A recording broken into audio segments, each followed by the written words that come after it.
Comparative balance sheet होती क्या है कि जब हम अपने ओपनिंग और क्लोजिंग बैलेंस शीट को या 2 साल की बैलेंस शीट को आपस में कंपेयर करते हैं, उसको बोलते हैं कंपैरेटिव बैलेंस शीट, कि कितना इंक्रीज आया है, कितना आपका डिक्रीज हुआ हमारी पुरानी वैल्यूज में और नई वैल्यूज में क्या चेंज आया। बेसिकली उस चेंज को कैलकुलेट करने का जो पूरा प्रोसेस है, that is known as comparative balance sheet.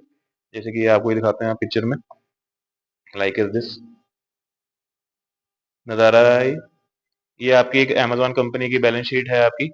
ये आपको उन्होंने दिया हुआ है, जो सेम वही कंसेप्ट है आपका, कि जो हमारा ये वाला ईयर होता है, ये हमारा जो मतलब लेटेस्ट ईयर होगा वो हमारा क्या होता है, करंट ईयर होता है।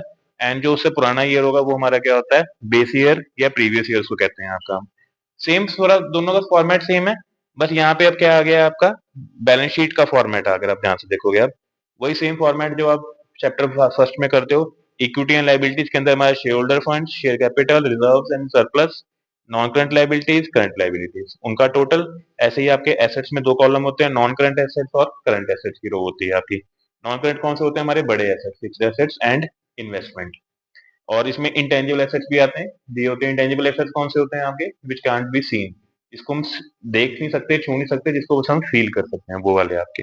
तो करंट एसेट्स, ट्रेड रिसेबल मतलब डेटर्स वगैरह, inventory mean stock, and cash and bank मतलब जो भी आपका। तो इनका टोटल, इसका टोटल, ठीक है। अब फॉर्मूला वही है, पहले हमें क्या निकालना है, चेंज निकालना है। जैसे यहाँ देख सकते हो आप कि 1 लाख माइनस 1 लाख 0 हो गया, तो चेंज भी क्या आया, 0% आया। 25 - 20 कितना चेंज आया, 5000 का। 30 - 35 ये आ गया -5,000। आपने जब आप कोई अगर वैल्यू नेगेटिव में आती है तो आपने उसके बाद ब्रैकेट लगाना है। तो इट मींस उसकी जो परसेंटेज आएगी वो भी किस में आएगी, मतलब माइनस में आएगी, तो ब्रैकेट में। फॉर्मूला क्या होता है इसमें आपका, जो आपका ये एब्सोल्यूट चेंज आया है, जो हमारा ये एब्सोल्यूट चेंज आया है, चाहे इंक्रीज हो चाहे डिक्रीज आया हो, जो वैल्यू आई है, divided by value of previous year. जैसे सपोज हम अगर शेयर कैपिटल का निकाल रहे हैं, मान लो यहाँ पे चेंज होता है 10,000 रुपए का, तो 10,000 डिवाइडेड बाय कितनी वैल्यू है प्रीवियस ईयर की, 1 लाख इंटू 100, तो वो हमारा आपका क्या निकल जाता है, इसका परसेंटेज निकल जाता है। इसको कहा जाता है आपका, it is known as percentage change. अगर कोई वैल्यू नेगेटिव में है तो ये भी आपको हम नेगेटिव ब्रैकेट लगा देंगे। और एक गलती नहीं करनी कि आप अगर सपोज जैसे ये मान लो ये सारा लाइबिलिटीज का टोटल है ये वाला, है ना, तो बच्चे क्या करते हैं, इनका भी टोटल कर देते हैं। ऐसा नहीं करना आपने, परसेंटेज आपने इनका अलग डिफरेंस निकालना है, इसका अपना निकालना है। जैसे ये आपका है 6,000 डिवाइडेड बाय 2,04,000, तो यहाँ इसकी वैल्यू है परसेंटेज की। तो ये है आपका कंपेरेटिव बैलेंस शीट। क्लियर हो गया।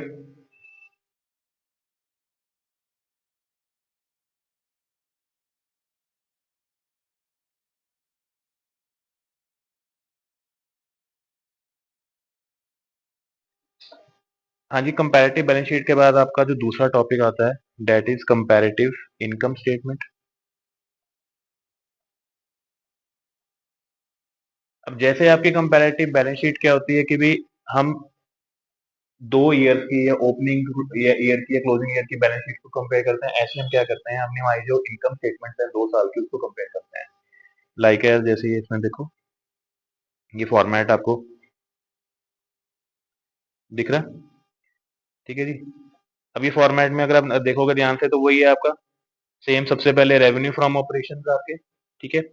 उसके बाद जो भी कोई और अदर इनकम, रेवेन्यू ऑपरेशन क्या होता है आपकी, आपकी सेल्स। और इसमें जो आपको सेल्स लेनी होती हैं, वो सेल्स आपको कौन सी लेनी है, नेट सेल्स लेनी है। कौन सी, नेट सेल्स, जो कैसे निकलती हैं आपकी, sales minus sale return. Clear, ज्यादा मुश्किल तो नहीं। तो सेल्स को ही क्या कहा जाता है आपका, रेवेन्यू फ्रॉम ऑपरेशंस कहा जाता है आपका, ठीक है, या शॉर्ट में इसको आरएफओ भी कह देते हैं। उसके अलावा कोई और इनकम आपको आ रही है, डिविडेंड की, रेंट की, इंटरेस्ट की, क्वेश्चन में अगर इसका क्वेश्चन वैसे ज्यादा बड़ा नहीं, तो छोटा क्वेश्चन होता है इसका, बट ये फॉर्मेट में आपको पूरा दिया होगा कि क्या क्या कैसे निकालते हैं। तो उसमें आपके अदर इनकम यहाँ ऐड हो जाएंगे, करंट ईयर की यहाँ, प्रीवियस ईयर की यहाँ, ठीक है। उसके बाद इसको टोटल निकालेंगे, उसको क्या बोलते हैं, टोटल रेवेन्यू, कि हमने टोटल हमने कितना पैसा कमाया। देन उसके बाद हमारा कॉलम आ जाता है एक्सपेंसेस का। एक्सपेंसेस में सबसे पहला आपका आता है ये कॉस्ट ऑफ मटेरियल कंज्यूम। मतलब ये क्या होता है, इसको 11th में पढ़ा होगा आपने, इसको बोलते हैं कॉस्ट ऑफ गुड सोल्ड। क्या कहते हैं, कॉस्ट ऑफ गुड सोल्ड, जिसका मतलब है कॉस्ट ऑफ सेल्स भी कह सकते हैं, कि हम जो हमने बेचा है उसका कितना खर्चा है, उसका बनाने में कितना हमारा एक्सपेंस लगा। तो वो होता है आपका कॉस्ट ऑफ मटेरियल कंज्यूम। इसमें ऐड होता है आपका परचेज, मतलब जो हमने परचेज किया होगा साल में। फिर आता है आपका चेंज इन इन्वेंट्री, मतलब कि चेंज इन स्टॉक, जो कैसे निकलता है आपका closing stock minus opening stock, ये उससे निकलता है आपका। ठीक है जी, कहने का मतलब है कि क्लोजिंग स्टॉक प्लस होगा, ओपनिंग स्टॉक क्या होगा, माइनस होगा आपका। देन आपका आ जाता है एम्प्लॉय बेनिफिट एक्सपेंसेस, मतलब कि जो एम्प्लॉय के खर्चे होते हैं, क्या होते हैं, वेजेस, सैलरी, कोई हम और खर्चा कर रहे हैं, उनको पेंशन है, कुछ भी दे रहे हैं, एनीथिंग जो एम्प्लॉय को पे किया जा रहा है, that is known as employ benefit expenses. Finance cost, मतलब कि हमने किसी से उधार लिया होगा, फाइनेंस क्या होता है, पैसा, पैसा लिया होगा कहीं से, उनके जो खर्चे हैं, उनके खर्चे क्या होते हैं, interest on loan, interest on debenture, कोई वो खर्चे हैं तो वो यहाँ पे आ जाएंगे इसके अंदर, है ना। तो डेप्रिसिएशन नाम से पता लग रहा है कि जो डेप्रिशिएट होगी वैल्यू, या गुडविल आपकी एमोर्टाइज होगी। एमोर्टाइजेशन और डेप्शन एक ही मतलब होता है कि वैल्यू में गिरावट आना, वैल्यू गिर जाना है इसकी। डेप्शन हम वर्ड यूज करते हैं आपके फिक्स एसेट्स के लिए। एमोर्टाइजेशन जो हम वर्ड यूज करते हैं वो आपके intangible assets, goodwill, patent, trademark, अगर दिए हो तो, अगर आपको दिख रहा है वो कम हो गए, है ना, साल में। और उसके बाद जो इन कैटेगरी में नहीं आ रहे, इस कैटेगरी में जो एक्सपेंस नहीं आ रहे, वो फिर कहाँ आते हैं, अदर एक्सपेंस में आएंगे आपके। बच्चे कुछ अब मिसलेनियस आपके, फिर हम क्या करेंगे, एक्सपेंसेस का टोटल कर लेंगे, करंट का भी और प्रीवियस का भी, फिर उनका डिफरेंस निकालेंगे, और जो डिफरेंस आएगा उसका फॉर्मूला वही ये ऊपर लिखा है, जो हमारा चेंज आया upon amount of previous year into 100। Same formula, कोई फर्क नहीं है यहाँ पर, कि दोनों में कंपैरेटिव इनकम में कंपैरेटिव बैलेंस शीट फॉर्मूला में कोई फर्क नहीं है। फॉर्मेट भी आपका ये जो दो कॉलम है दोनों एज इट इज सेम है।